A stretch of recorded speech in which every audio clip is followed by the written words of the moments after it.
So here we are then, Barbara. Big house in Lincolnshire, 3 kids under 7, and a 50-date tour. What's your secret, Superwoman? Lots of sleep. Really? Yeah, if I don't get a nap in the afternoon, I'm absolutely useless. But I do get a nap in the afternoon when I'm away from home. What's your sort of routine when you're home? Well, like everybody else with young children, obviously most things are geared to my children, but when I'm away from home, I really get time to myself. It's almost a luxury. But I'm going home 2 days of the week while I'm on tour, so I'm sort of tempering one with the other. And that was one of the conditions of you going on tour, Yes, indeed. Yeah, it had to be that way. I think it's fair to say you married late, yeah? And here you are in your 40s, I won't pinpoint where. You've got the 3 kids under 7. How do you manage? Is it a decision you were glad you left till later on?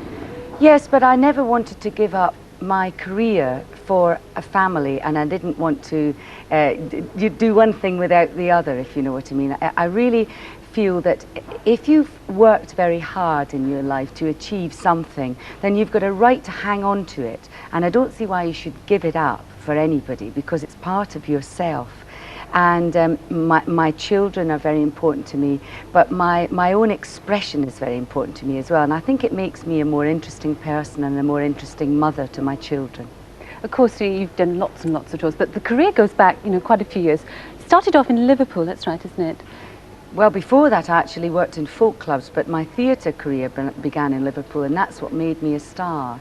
This friendship with Yes, Willie Russell that, yes. that sort of marked you out. Yes. Thinking particular of John, Paul, George, Ringo and Bert. Yes. Sorry, I always get the names in the wrong order. Pretty impressive cast though, isn't it? Well, we were all completely unknown at that point, but in the cast were Anthony Sharon, Bernard Hill, Liz Estenson, Philip Joseph, George Costigan, loads of other people as well who've gone on to do great things. Do you still keep in touch with people from the early Yes, days? most of those people I know very well, yes. It's quite, a lot of us think of folk clubs and folk music as not being terribly show busy, and it's something that's terribly introvert. It isn't show busy.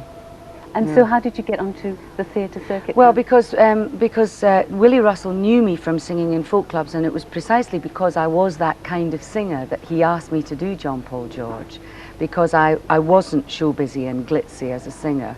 And I like to think that what I learned then is still with me now. I think that if I have anything to offer, style-wise, it is as a result of learning all those songs in that particular way.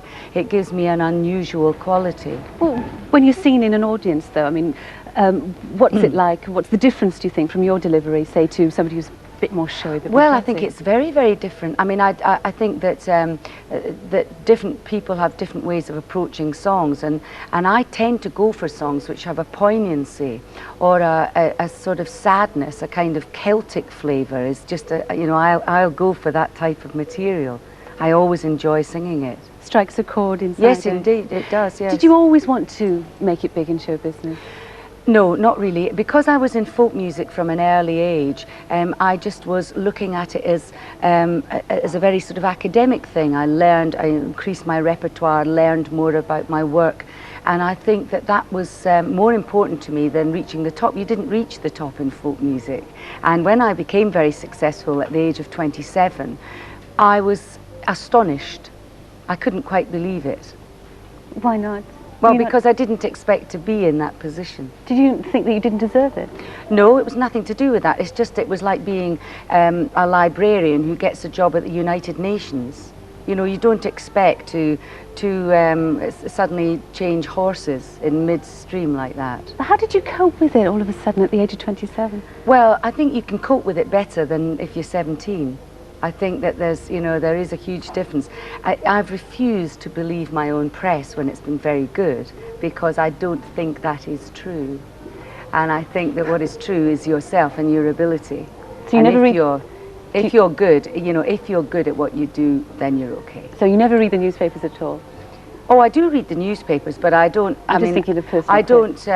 No, I don't. I don't think that if anybody makes a snipe at me or takes a snipe at me, I don't think it's important. It doesn't alter my work in any way.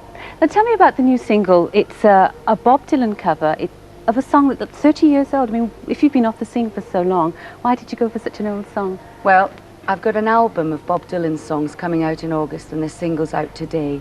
And the album is, if you like, paying homage to the work of Bob Dylan, which I've always liked and particularly loved when I first started singing.